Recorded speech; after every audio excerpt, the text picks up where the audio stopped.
En el Evangelio de Lucas, capítulo 18, verso 8, Jesucristo introduce una pregunta crucial y de gran importancia para cada uno de nosotros.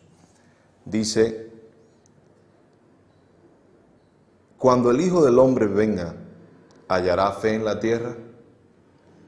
En el día de hoy queremos dedicar el estudio a este pasaje, viendo el contexto, obviamente, en el cual Cristo lo trató, y preguntándonos preguntas claves acerca de esta misma porción, sobre qué significa el Hijo del Hombre, qué significa Cristo cuando Él dice, cuando Él venga, si Él estaba ya entre los hombres, y a qué fe o tipo de fe se refiere Jesucristo en esta pregunta. Te invitamos a que te quedes con nosotros y juntos podamos discernir sobre esta porción que está llena de bendición para nosotros en el día de hoy, así como lo estuvo cuando Cristo las pronunció. Dios te bendiga.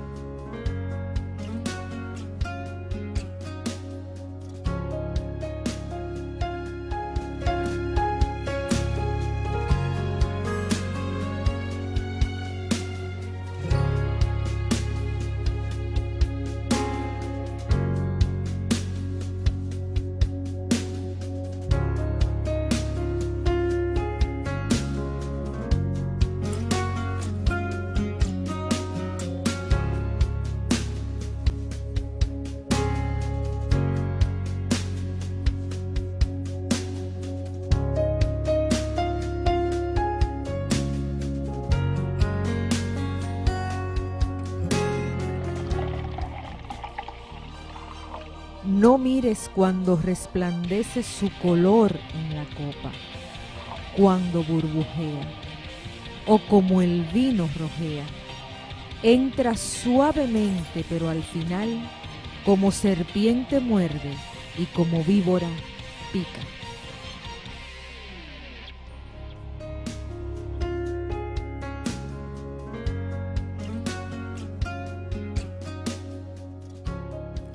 Siempre que nos acercamos a la palabra de Dios tenemos que decir que es bueno, muy bueno que Él nos haya dado la bendición de dejar su palabra, de traerla a nuestras vidas, para que por medio de ella Él permita en nosotros, Él haga en nosotros el cambio, la transformación, el aumento de nuestra fe, el conocer los misterios de Dios. Hoy justamente queremos hablar de algo que parece común, que mucha gente dice, yo tengo fe, pero realmente el Señor nos trae, nos enfrenta a esa clase de fe y a lo que Él espera que ocurra en nosotros. Hay una frase, hay una palabra que Cristo dijo en el libro de Lucas, capítulo 18, que es justamente de lo cual queremos partir y lo que queremos estudiar. Y ocurre en un contexto muy específico. El Señor dice en Lucas 18, versículo 1, que el Señor les refirió una parábola para enseñarles. Hay un objetivo específico en el Señor, para enseñarles que ellos debían orar en todo tiempo y no desfallecer. Frente a al panorama que Cristo ve, detecta que hay poca inclinación a la oración, o quizás había oración, pero no había intensidad, no había el deseo de permanecer en ella. Y Cristo entiende que es necesario hacerlo así. Cuando termina la parábola, entonces en el versículo 8, Cristo puntualiza lo siguiente y dice, no obstante, cuando el Hijo del Hombre venga, ¿hallará fe en la tierra? Y es justamente esta frase, repito, la que queremos en este momento estudiar y pedirle al Señor que traiga su revelación a cada una de nuestras vidas por la importancia que tiene esta declaración y esta pregunta que Cristo hace. ¿Hallará fe en la tierra? Lo que tenemos en primer lugar que hacer al empezar a estudiar este pasaje es preguntarnos vamos a hacer varias preguntas. La primera es, ¿quién es el Hijo del Hombre? ¿A qué se refiere Jesús cuando dice, cuando el Hijo del Hombre venga? El Hijo del Hombre se refiere a esa combinación de el Hijo de Dios que se hizo hombre. El Hijo del Hombre inmediatamente nos refiere a la importancia que esta frase tiene en sí misma. Nos habla del amor de Dios, de su promesa cumplida. Enviaría al Salvador y el Verbo se hizo carne. Dios se hace carne, viene a la tierra en forma de hijo y nos muestra esa relación de obediencia, de fidelidad, de lealtad, de compromiso que Cristo tiene.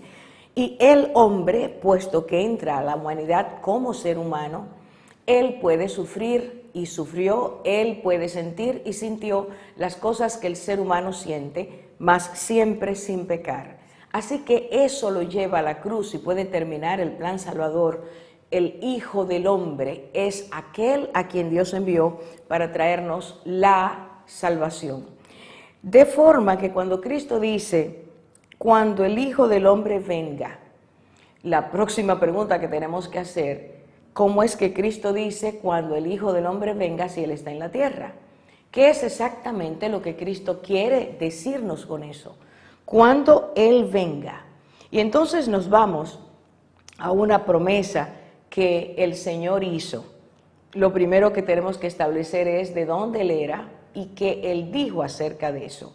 En Juan capítulo 6, versículo 38, la palabra de Dios nos dice que Jesús está, luego de haber hecho el gran milagro de los panes y los peces, frente al asombro y las expectativas que esto trajo en la muchedumbre donde estaba, Él empieza a hablar de lo que es verdadero. Y dentro de esas preciosas cosas que Él enseñó, dijo en Juan 6:38, yo he descendido del cielo, no para hacer mi voluntad, sino para hacer la voluntad del que me envió. Cristo está diciendo, yo he descendido del cielo. Y si usted va a Juan 8:23, si Cristo de nuevo enseñando, dice lo siguiente, vosotros sois de abajo, yo soy de arriba. Vosotros sois de este mundo, yo no soy de este mundo.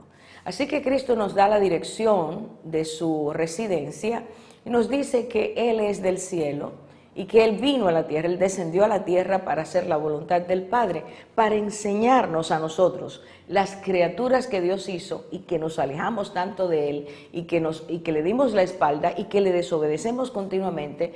Él viene a enseñarnos que sí es posible hacer la voluntad del Padre cuando como hijos se entiende que esa relación de Padre, que esas palabras del Padre, que ese deseo del Padre son para nuestro bien, cuando nos sometemos a su voluntad. Así que Cristo nos dice de dónde Él era. Para luego en Mateo capítulo 16, 27, ver nosotros este versículo donde Cristo, estando en la tierra, dice lo siguiente. Mateo 16, 27 dice, porque el Hijo del Hombre ha de venir en la gloria de su Padre. Y de nuevo habla en futuro, estando en la tierra. El Hijo del Hombre ha de venir en la gloria de su Padre con sus ángeles y entonces recompensará a cada uno según sus obras. Cristo está haciendo una promesa, la promesa de que Él regresaría a la tierra y vendría en la gloria de su Padre. Vendría una segunda vez, no como había venido antes, no en las condiciones ni con el propósito que había venido antes. Vino humilde, se hizo pobre siendo rico, siendo el Dios eterno, se hizo pobre para enriquecernos por medio de su pobreza a nosotros, es decir, en condición de humildad, en condición de mansedumbre, no mostrándose como rey de gloria, sino como el Jesús de Nazaret, que nació en pesebre, que tuvo carencias, enseñarnos lo que es la verdadera riqueza, mostrarnos al verdadero Dios. Así que ya sabemos, si nos ponemos de nuevo en contacto con esta porción, que Jesús dijo que volvería. Pero hay un tercer elemento, que es lo que nos da el cuadro completo, y lo encontramos en el libro de los Hechos, el capítulo 1. En este libro, Lucas, que es el autor de este libro, nos dice lo siguiente. En la narración del último momento, el último día en que Cristo estaba en la tierra y se estaba despidiendo de sus discípulos, y mientras se despedía los estaba bendiciendo, les estaba dando las últimas recomendaciones, ellos vieron que el Señor empezaba a levantarse de la tierra. Empezaron a verlo con sus ojos, empezaron a ver que el Señor sacaba, iba saliendo de la tierra, se iba levantando, ascendía delante de ellos. Y frente al asombro que esto produce, dice la Biblia en el versículo 9, fue elevado mientras ellos miraban, y mientras él ascendía, dice el versículo 10, ellos se quedaron estupefactos, asombrados, impactados de lo que estaban viendo. Y entonces en el versículo 11 dice, los ángeles, los varones vestidos con vestiduras blancas se acercaron y le dijeron, ¿por qué estáis mirando al cielo, varones galileos? Este mismo Jesús, que ha sido tomado de entre vosotros al cielo, de entre vosotros al cielo, vendrá de la misma manera, tal como le habéis visto ir al cielo. Y los ángeles dicen a estos discípulos asombrados, sobrecogidos, admirados, este mismo Jesús que ustedes conocen, que estuvo con ustedes, que murió y que resucitó, ha sido tomado de en medio de ustedes y su destino es el cielo, su próxima parada es el cielo, su reino, su gloria, Él vuelve a su lugar. Recuerde lo de Juan 8, no soy de este mundo, soy de arriba, soy del cielo, Cristo regresa. Pero en esta declaración los ángeles vuelven a reenfatizar, así como ustedes le han visto, le están viendo que ha ido al cielo, así mismo regresará. Póngalo al lado de Mateo 16, cuando Cristo dice, el Hijo del Hombre vendrá en su gloria. Los ángeles están diciendo, Él volverá. Cuando Cristo en Lucas 18 dice, cuando el Hijo del Hombre venga, se está refiriendo a eso, a una venida, una segunda venida, ya no como el Jesús que viene a salvar, sino el Jesús que viene a reinar. Hacemos una pausa para seguir mirando esta porción tan preciosa de la palabra de Dios.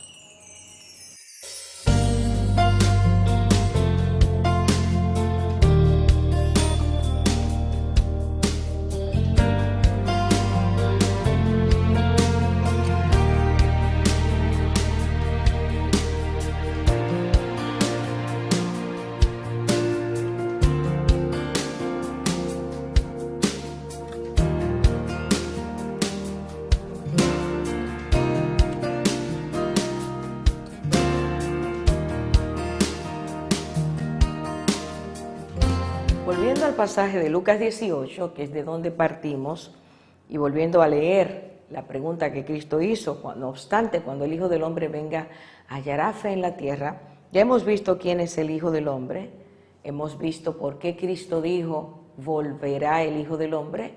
Sabemos que Él se fue a su reino y prometió y promete que Él volverá. Entonces tenemos que ver ahora ¿a qué Cristo se refiere cuando dice hallará fe en la tierra? ¿A qué clase de fe se refiere el Señor? ¿De qué fe está Él hablando? Puesto que Él dice hallará fe en la tierra. Está en el cielo, regresará a la tierra y dice hallará fe. Hay una pregunta que se queda allí desde ese momento y ha estado transmitiéndose a través de la historia y nos confronta a nosotros. Tratemos de ver a qué se refiere el Señor. En primer lugar, ¿cuál es el objeto de esa fe?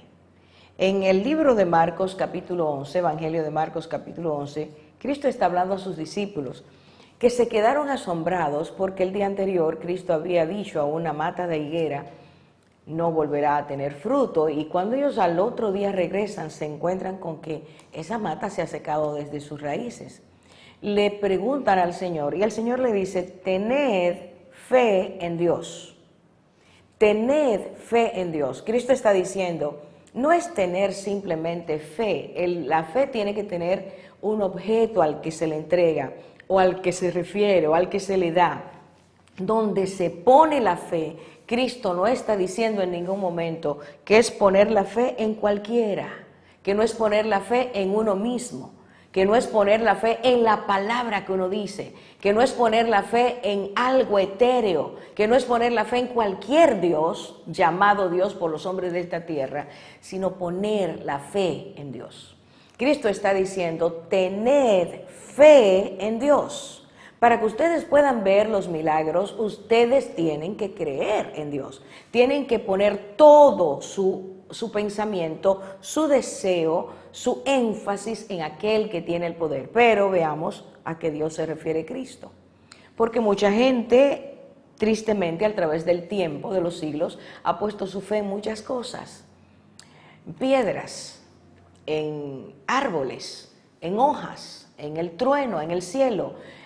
¿A qué se refiere Jesús cuando dice tened fe en Dios?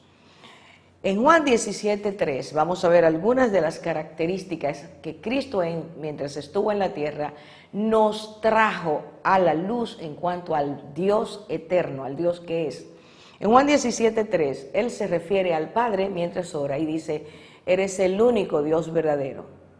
El único Dios verdadero. Si vamos a oír lo que Cristo dice, de tened fe en Dios, tenemos que saber a qué Dios Cristo se refiere.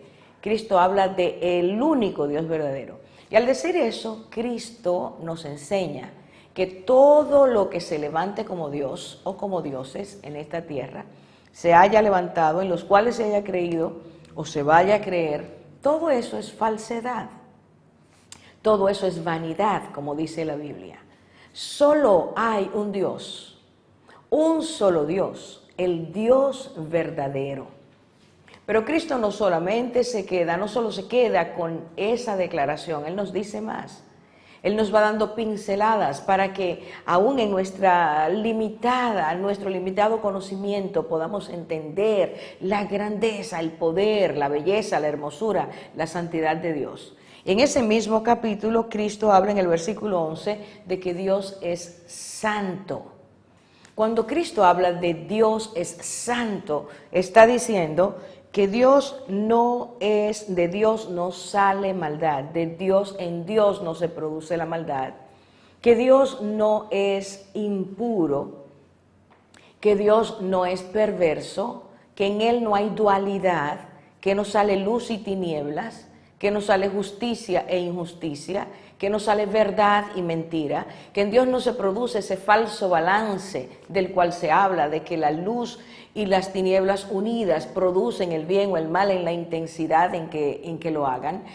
Cristo está hablando de una persona infinita, real, única, de la cual sale siempre santidad, pureza y verdad. Lo próximo que en ese mismo capítulo Cristo nos dice, Juan 17, versículo 25, es que Dios es justo. En Él no hay injusticia. Dios es recto. Su palabra, su actuar, sus emociones, su conducta, todas son rectas. En Dios no hay dualidades ni ambajes. La palabra de Dios dice que en Él no hay tiniebla alguna, entiendas en el lenguaje de Dios, en Él no hay momentos donde haya aturdimiento, donde no sepa qué hacer, donde no sabe si el bien es el que debe hacer o el mal. En el Señor, en Dios eterno, no hay irrectitud, siempre hay justicia. Cristo dice, Él es justo. Pero Cristo nos dice en Marcos 13:19, Él es el creador. Qué impresionante esta declaración. Qué impresionante es esta declaración. El Dios eterno que está en la tierra visitándonos para ofrecernos su amor, darnos su amor, ir a la cruz y decir, yo pago tu deuda, puedes ser por la fe reconciliado conmigo, el que conoce las cosas celestiales, como le dijo a Nicodemo, el que sabe, el que conoce lo que es la verdad, ese dice en la tierra, el verbo hecho carne dice en la tierra, Dios es el creador. Marcos capítulo 13:19 dice, es el que hizo los cielos y la tierra. En el principio Dios lo creó. Así que Cristo nos está diciendo que Dios, voy a hacer un repaso, es verdadero, es santo, es justo, es el creador. En Mateo 19:17 dice, Dios es todopoderoso. En Dios no hay medidas escasas. Dios no dice, voy a ver si puedo responder tu oración. Creo que no tengo fuerzas para hacerlo. Mi poder no llega hasta ahí. Para Dios no hay nada imposible. Es ese Dios todopoderoso que conoció Abraham cuando dice en el capítulo 17 de Génesis, yo soy el Dios todopoderoso. Dios se mostró a Abraham como un Dios que lo puede hacer todo. Por eso le promete, y 25 años más tarde, cuando no había posibilidades humanas para que ocurriera, Él trae el milagro de ese hijo precioso que fue Isaac. Cristo nos presenta a Dios como un Dios benigno, Lucas 6:35, un Dios que se inclina a hacer el bien. Su sol sale para los justos y para los pecadores. Su lluvia cae sobre los justos y los pecadores. Es el Dios que permite que la creación, los árboles produzcan el fruto de la tierra por el mandato de su palabra, para justos y para pecadores, para los que trafican con drogas y para los que sanan a los enfermos. El Señor es benigno, su amor por su creación lo hace sostener esa creación para que nosotros seamos beneficiados con ella, a pesar de nosotros. Es benigno porque perdona nuestros pecados, es benigno porque nos provee la salvación, es benigno porque no se recuerda de que hemos pecado después que le confesamos nuestros pecados.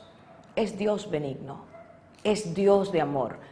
Por eso Cristo en el 6:35 de Lucas, capítulo 6:35 de Lucas, dijo, también hablando de Dios, y es misericordioso.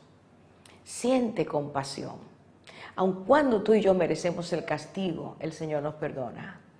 A veces, ni siquiera nosotros nos damos cuenta de cuán mal estamos delante de Él, cuánto le ofendemos con nuestra conducta injusta, nuestras emociones irracionales, nuestras apetencias pasionales, y el Señor nos perdona en su misericordia, nos extiende un cetro de misericordia para que nosotros podamos darnos cuenta de que esa misericordia la provee para que regresemos a Él.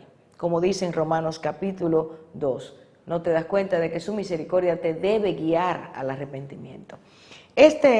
Por poner unos ejemplos muy limitados, hay muchísimo que Cristo dice acerca de Dios, pero con estas pinceladas podemos entender por qué Cristo dice tengan fe en Dios, tened fe en Dios. La fe en Él, pero ¿qué clase de Dios? ¿Está tu fe puesta en ese Dios verdadero? ¿Es a ese Dios verdadero que tú le crees? ¿Es en ese Dios verdadero que tú te recreas, te deleitas? ¿Está tu fe colocada en el Dios justo, en el Dios salvador, en el Dios eterno, en el omnipotente, en el Dios de gloria?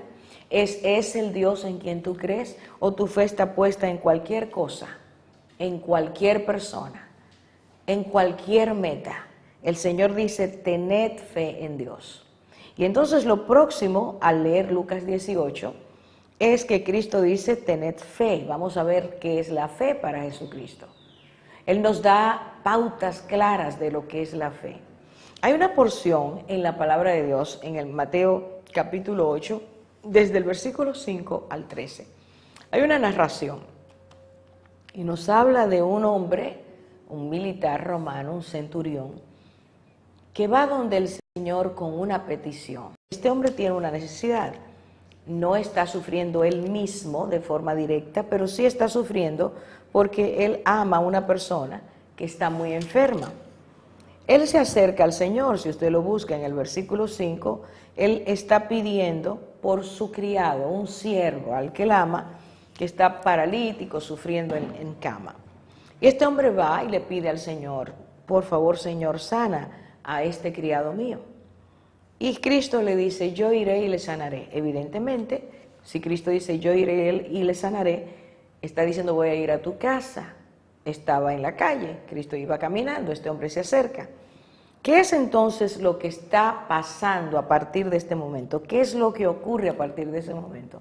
Que este hombre le dice al Señor, no, yo no soy digno de que tú entres a mi casa. Mira, yo sé lo que es una persona con autoridad. Yo tengo siervos, yo tengo criados. tengo soldados a mi disposición. Puedo decirle a uno ve y ese va, y cuando le digo al otro ven, ese viene. Solo da tu palabra, solo di que mi siervo sea sano y él será sano. Cuando este hombre le dijo esto al Señor, el Señor es una de las poquísimas veces que en la palabra de Dios aparece esta reacción del Señor.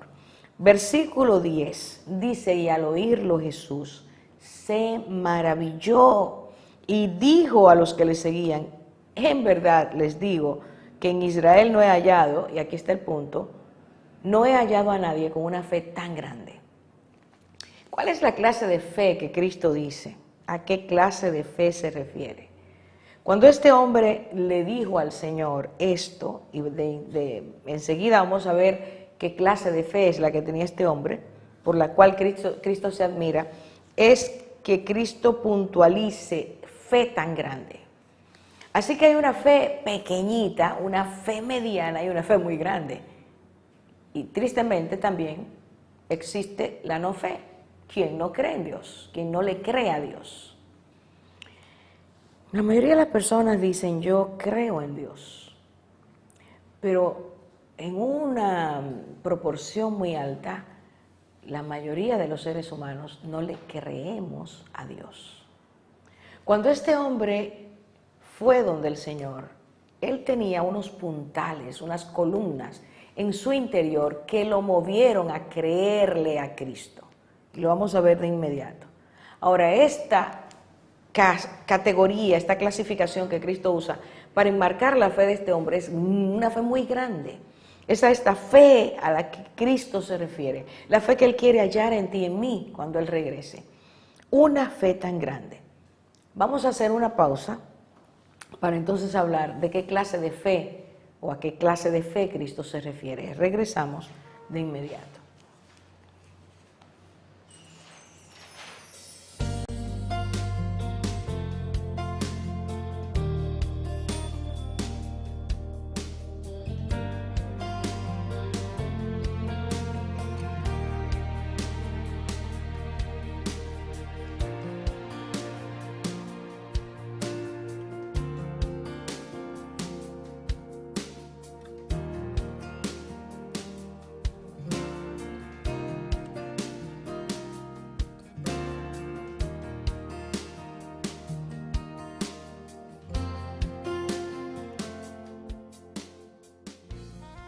Desde el nacimiento del sol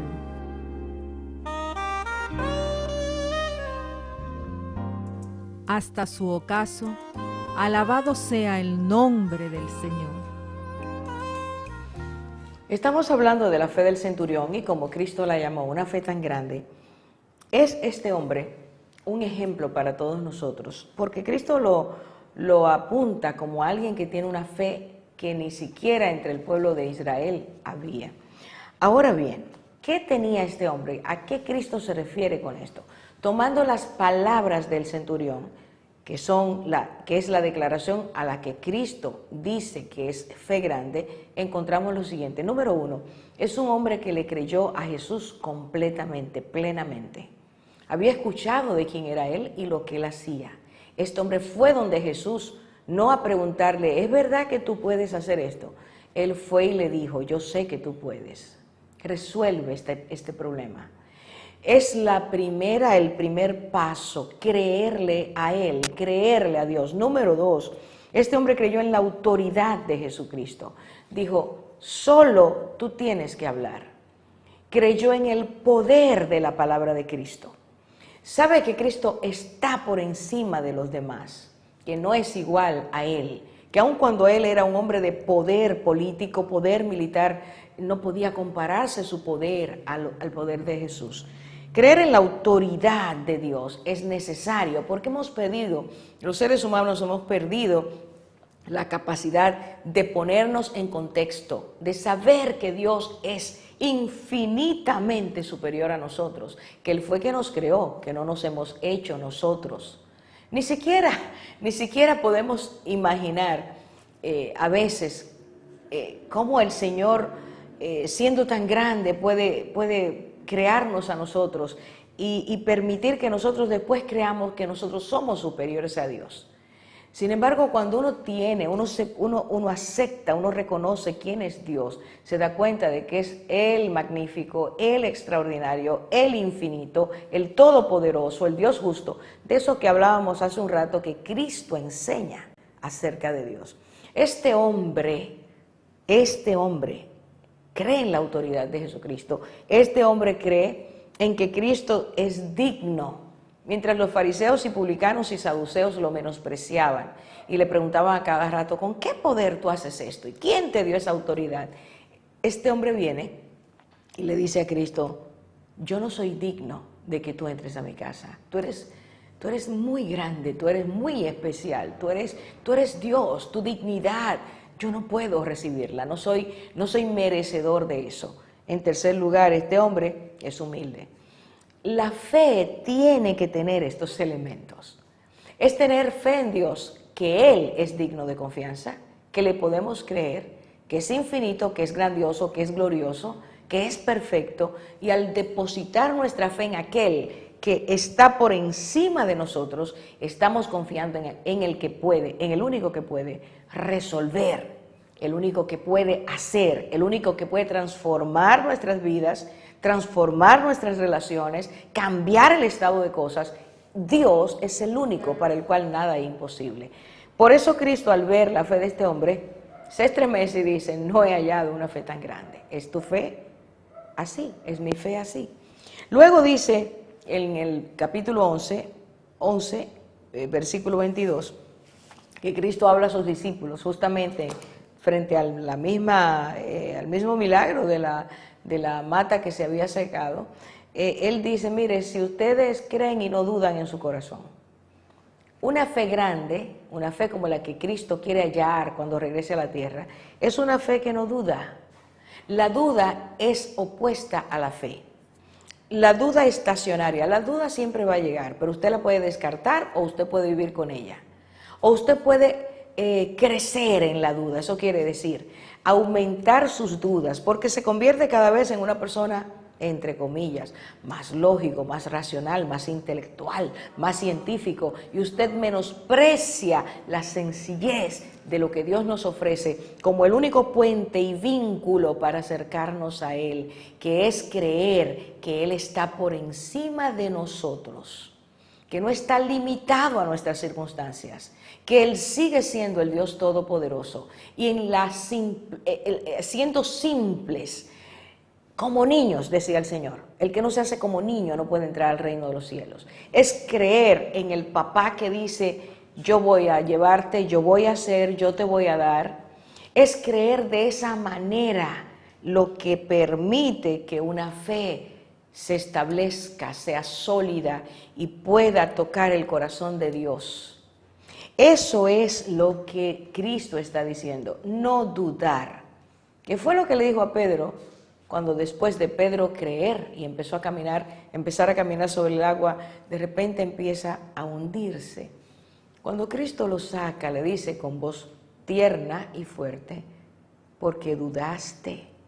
E inmediatamente da el diagnóstico y dice, hombre de poca fe. La duda aniquila la fe, la duda decapita la fe. Si usted quiere creer y crecer en la fe en Dios, tiene que siempre ver a Dios como quien es. La autoridad, la dignidad, la excelencia, la majestad, el poder, la gloria en Dios. Y por eso este hombre, el centurión, recibió esto, y por eso Cristo remarca a sus discípulos, tengan fe y no duden, tienen que creerle a Dios.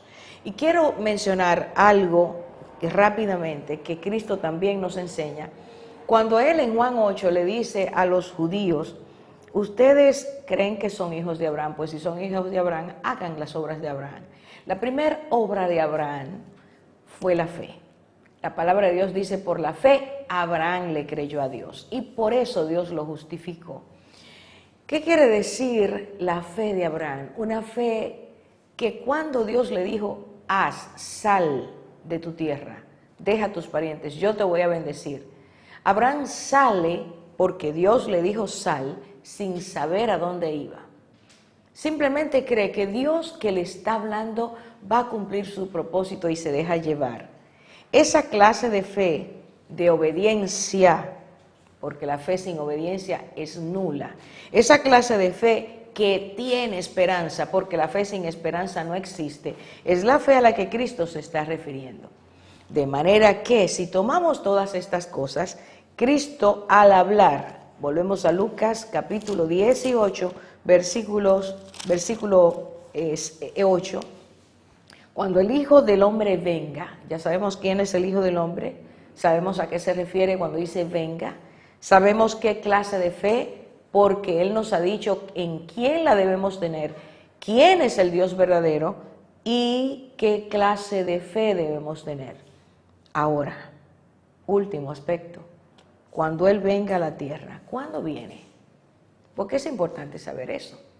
Él dice cuando Él venga, sabemos que viene, pero ¿en qué circunstancias? Bueno, Cristo dijo que no hay fecha, no hay día, no hay hora para saberlo, pero sí nos dejó elementos básicos para saber cuándo Él viene.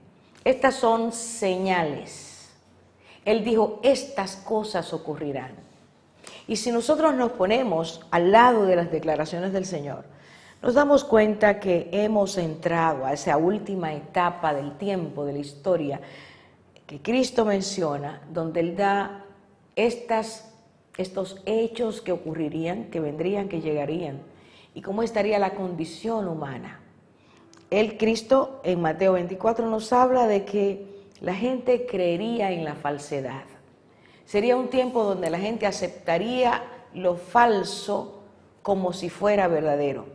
Pero hay otra actitud dentro de esa misma. Cristo nos habla de que las personas preferirían lo falso a lo verdadero. No es solamente ser engañados, sino querer ser engañados, creyendo que la mentira es la verdad. Creerle a falsos profetas, a falsos cristos, falsos milagros y prodigios. Cristo habló de un tiempo donde las personas aumentarían en su grado máximo la maldad, porque serían practicantes de maldad. Y cuando la maldad impera, lo que subyace, lo que motiva la maldad es un corazón ególatra, es un corazón que se ha cerrado al amor al prójimo. Cuando alguien le hace daño a otra persona, violencia física, violencia verbal, violencia emocional, violencia espiritual, cuando alguien es cruel físicamente, robos, maltratos, secuestros, abusos, todo lo que usted ponga como maldad, inmediatamente el efecto secundario será que el amor se enfría. Porque justamente el que provoca el daño no ama. La palabra de Dios le llama a eso los amadores de sí mismos. En un momento como ese, lo que impera es la maldad. Cristo dijo que estas eran algunas de las manifestaciones que nos harían ver que Él estaba por entrar a la tierra como rey, a imponer su autoridad, a hacer ver su dignidad, a corregir lo que el hombre ha dañado y a separar, dice a sí mismo, a exterminar a los que han hecho daño. Por lo tanto, puesto que estamos viviendo en este tiempo, la pregunta es, ¿Cristo va a regresar? ¿Hallará en ti la fe que Él dice que debemos tener? Te encontrará a ti y me encontrará a mí, nos encontrará como personas que mantienen su fe en Dios a pesar de la crudeza, la crueldad, la maldad, el enfriamiento, la falsedad. ¿Seremos capaces tú y yo de permanecer en esa fe? Y si no la tenemos, ¿qué nos impide tenerla? Vamos a tener en el próximo segmento oportunidad de hablar más acerca de esto.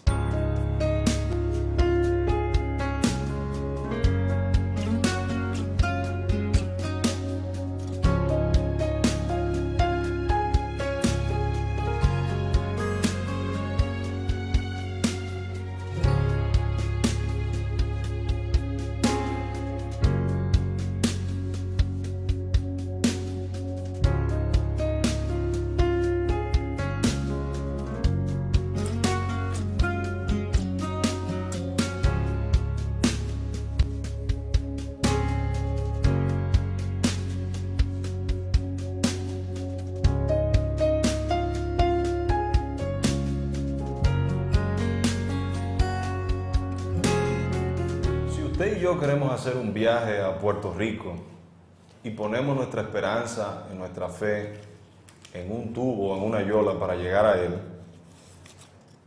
¿cuánta fe tendríamos que ejercer sobre ese tubo? Quizá otra persona quiera hacer el mismo viaje y se va en un avión.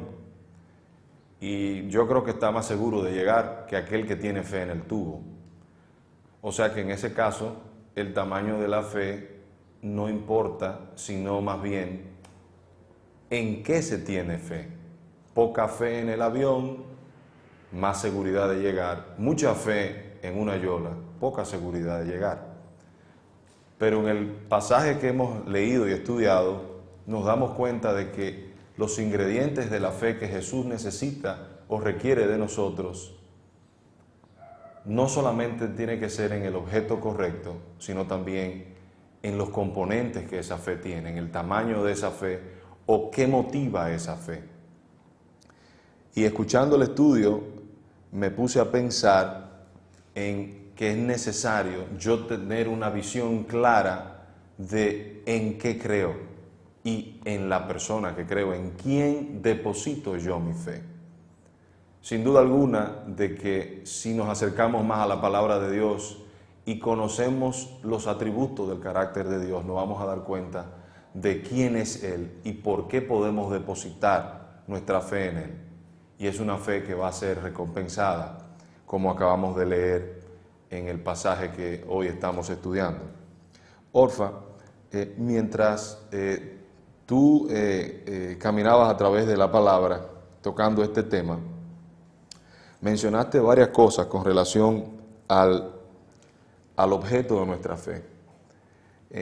Nuestro país es un país que culturalmente hablando tiene fe, pero al caminar un poquito a través de él y conocer un poquito la idiosincrasia del pueblo, nos damos cuenta de que son capaces de depositar la fe en una cruz invertida puesta en el marco de una puerta, o en raíces dentro de una botella sembrada en el patio de la casa, o pueden tener fe en un cuadro o en una imagen, y son capaces de hacer cosas en esa fe depositada en cosas creadas, en una raíz, en un árbol. ¿A qué se debe que podemos ejercer fe en cualquier cosa y no ejercer esa misma fe en aquel que nos hizo? Hay una debilidad humana que viene a raíz de el hombre quitar su fe en Dios, de creerle a Dios. En el mismo Génesis capítulo 3, cuando Adán y Eva pecaron, lo que hicieron fue quitar su fe de Dios y ponerla en ellos mismos. Tan pronto la fe se fractura, porque yo creo en mí y en lo que yo pienso, puedo, por mi necesidad de poner fe en Dios, así nos hizo Dios.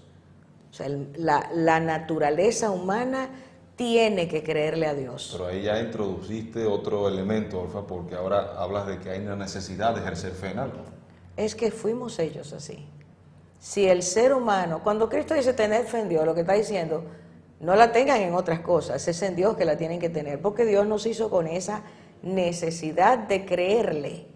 El que sustenta y le da sentido y proporción a la vida es Dios. Si yo lo desconozco, yo me quedo sin Dios. Me quedo sin saber lo que Él tiene para mí, me quedo sobre todo sin saber quién es Él. Y por eso no tengo un contexto espiritual que alimenta mis necesidades profundas. Tengo que poner la fe en algo. Ya.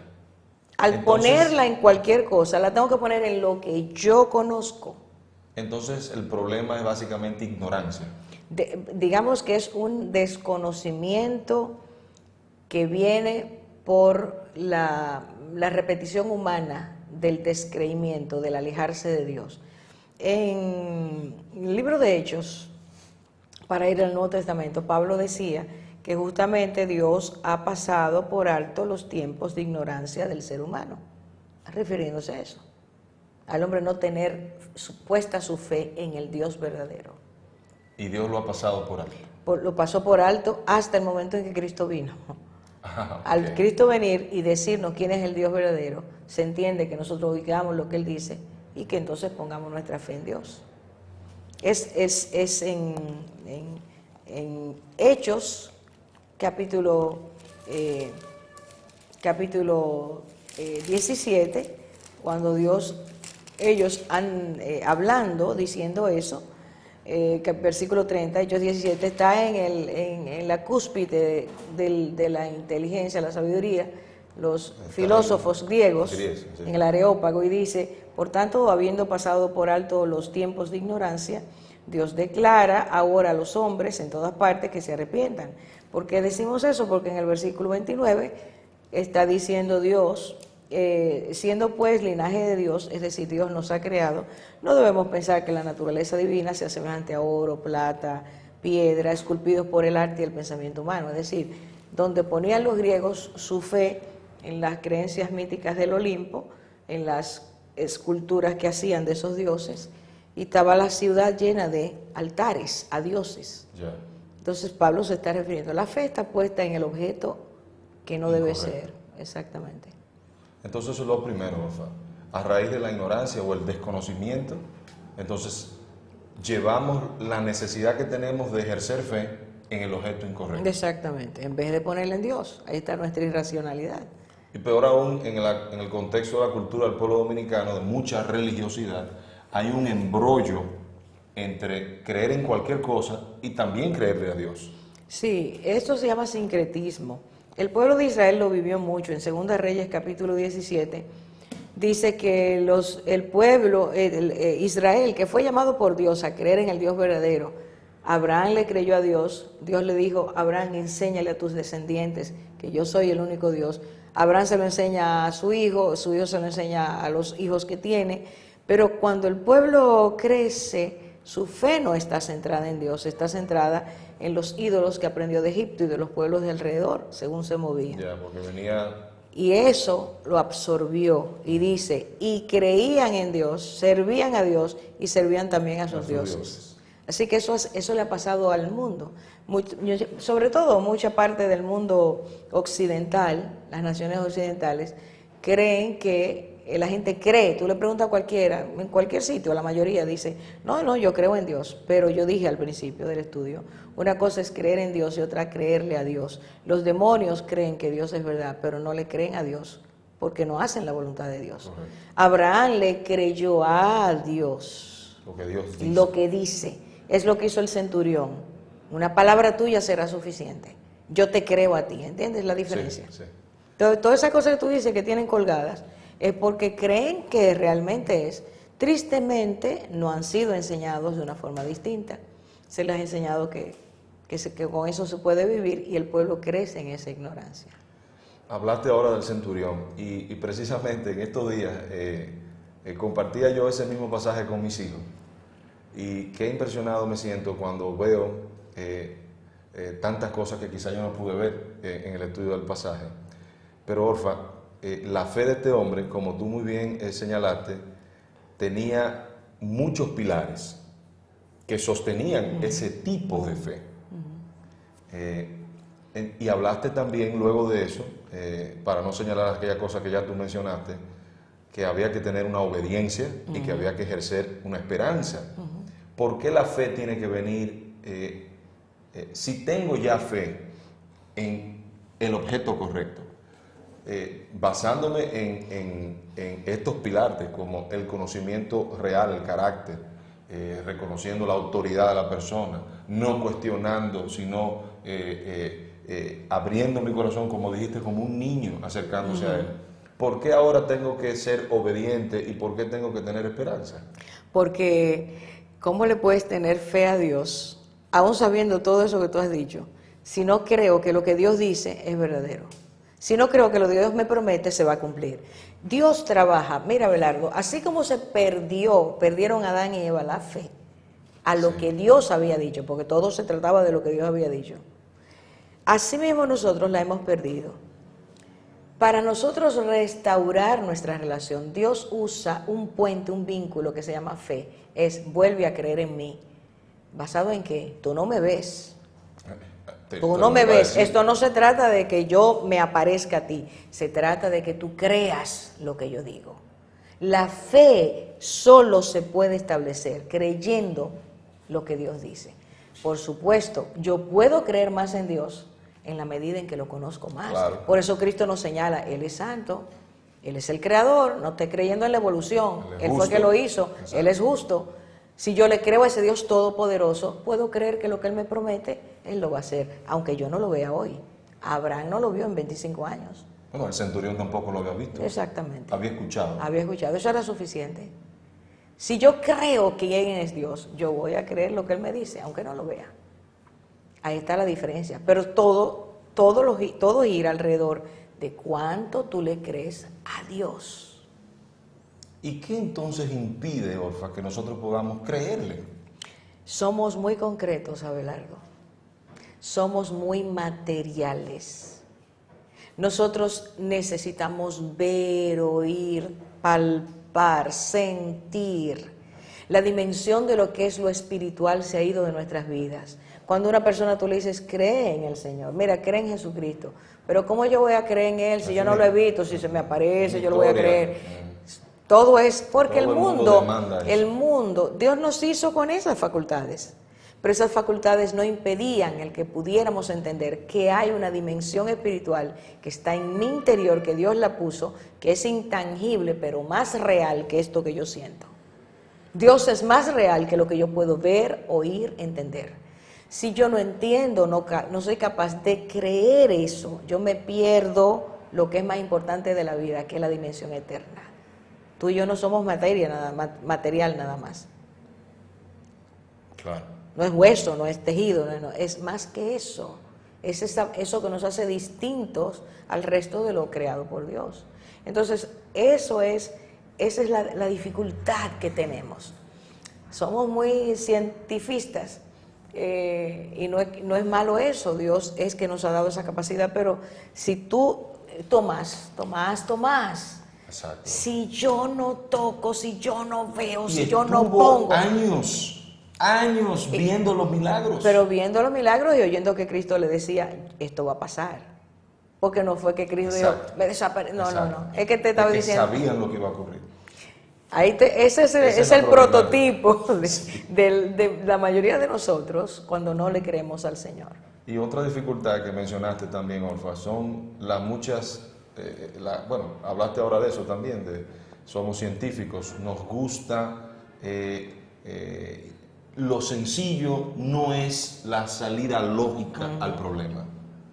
Las ecuaciones. Correcto, tiene que ser un poco más complicado, tiene que haber algo que yo tenga que hacer. No puede ser un regalo, pero lo es. Así fue que Él quiso. ¿Tú sabes lo que el Señor hace? Que rompe nuestros esquemas. Una de las cosas que más trabajo nos cuesta es decir, Señor, quita mis esquemas.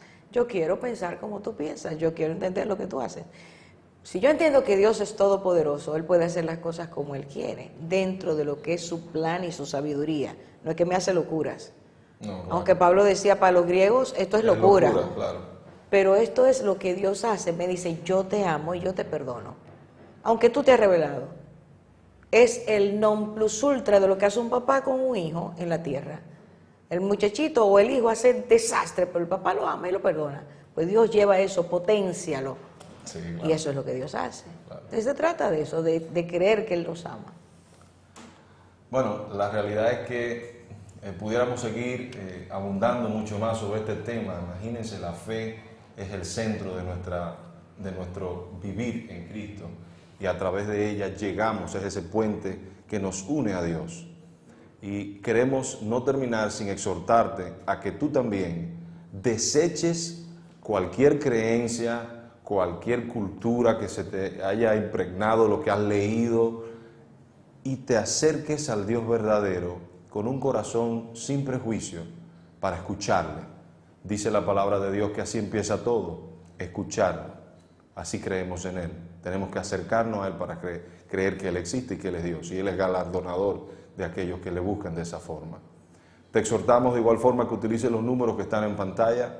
Allí siempre hay personas, hermanos, dispuestos a compartir más, a profundizar en el tema, a orar contigo, cubrir cualquier necesidad que sea apremiante en ese momento. Pero no terminamos sin exhortarte una vez más. Busca de Jesucristo. Él es el único Dios verdadero y es el puente que Dios ha utilizado para llevarnos otra vez a Él. No deseches su enseñanza y su palabra. Él vuelve y viene con poder. Dios te bendiga.